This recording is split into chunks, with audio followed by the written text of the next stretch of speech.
환자들에게 반드시 알려줘야 할 것 하나. 최명근 한국맹인침사협회 회장. 대부분의 환자들은 침 맞으러 왔으면 그뿐이지 침이 어떻게 병을 치료하느냐 묻는 경우는 흔치 않다.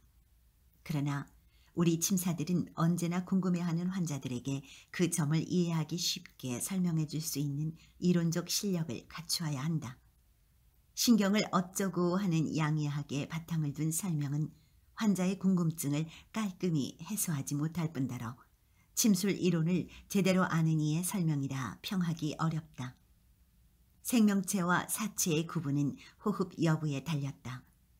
생명체라 하더라도 환처에서는 이 호흡 현상이 문제를 일으켜 매우 미약하거나 거의 일어나지 않고 있음을 발견하게 된다.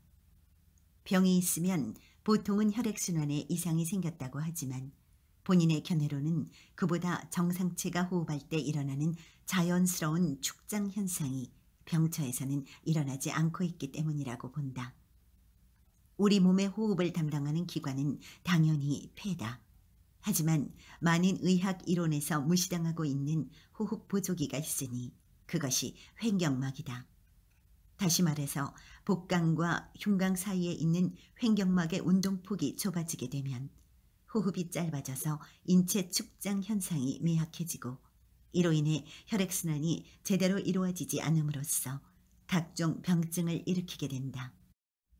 호흡력의 약화는 혈순 불량의 원인이 되기도 하면서 회복 불가의 요인이 되기도 한다. 침이 병을 치료할 수 있는 이유는 바로 이 호흡의 운동폭을 정상화할 수 있기 때문이다.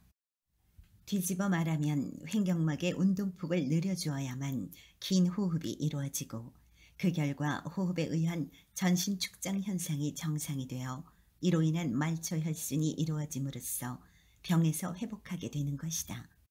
이는 내외과 모두에 적용되는 현상이다. 그래서 중풍 환자들도 심하부에 경결이 있으면 절대로 회복되지 않는다고 주장하는 의사들의 설이 나오게 된 것이다. 그런데 이 횡격막의 운동폭을 제한하는 생활 습관이 우리 한국인에게 있으니 바로 급한 식사가 그것이다. 횡격막은 심장과 폐장 밑에 자리하면서 위장과 간장을 덮고 있다. 급한 식사는 위장에 지속적인 부담을 주어 초기에는 복만감이나 식체감 같은 감각 이상만 나타나는 이른바 기능적 질환에 그치지만 이런 상태를 양이들은 신경성이라고 한다. 이런 일이 거듭되면 결국에 가서는 위장의 본문부나 식도 하부를 붓게 만든다. 이런 식으로 부은 위장은 충분한 호흡을 위해서 횡격막이 아래로 내려와야 하는 공간을 일정 부분 제한하는 현상을 일으키고 이는 당연히 짧은 호흡으로 이어진다.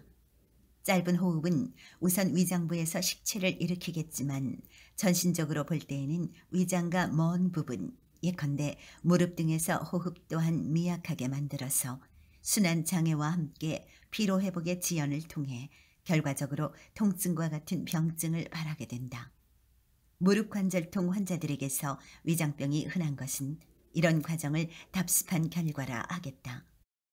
또한 급한 식사나 과폭식은 위장의 기를 역상시켜 두통도 일으킨다. 위장이 부어 내려가지 못한 횡격막으로 인해 대신 흉곽을 넓히고자 어깨 근육을 움직여 호흡을 하게 되는데 이렇게 되면 혀를 움직이는 기는 위로 올라간다. 이런 경우에는 열이 나서 두통이나 안충혈도 일어나게 되는 것이다. 즉 위장이 몸 한가운데 있다 보니 병증은 어디로든 가서 나타날 수 있는 것이다. 환자를 납득시키는 설명은 그만하고 짧아진 호흡은 어떻게 개선할까? 무엇보다도 환자들에게 위의 설명을 요령 있게 들려주어 급한 식사를 엄금하도록 지도해야 한다.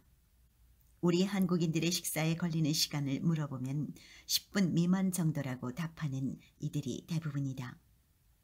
한식경이란 말이 있다. 이는 한 끼 식사하는 데에 걸리는 시간을 말하는데 30분이다. 아마 요즘 환자들에게 한 끼니 먹는 데에 30분 잡으라면 지레 고개를 흔들 것이다. 그러니 한 끼 식사에 걸리는 시간을 최소 20분이 되도록 일러주어야 한다. 그럴 만한 근거도 있으니 양의학자들이 연구한 바에 의하면 우리 위장은 내용물이 들어온 지 20분이 지나야 그 양을 인식한다고 한다.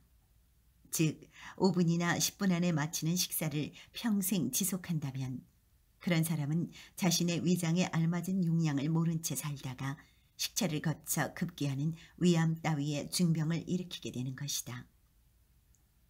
이런 설명을 해주어도 환자들은 자신은 성질이 급해서라는 변명인지 거부인지 모를 모호한 답을 하는 경우가 대부분일 것이다. 그러니 이런 설명만큼은 환자들에게 공들여서 해주자. 이렇게 원인 제거를 한 연후에 위장부를 진찰해서 취경이나 취열을 해야 할 것이다.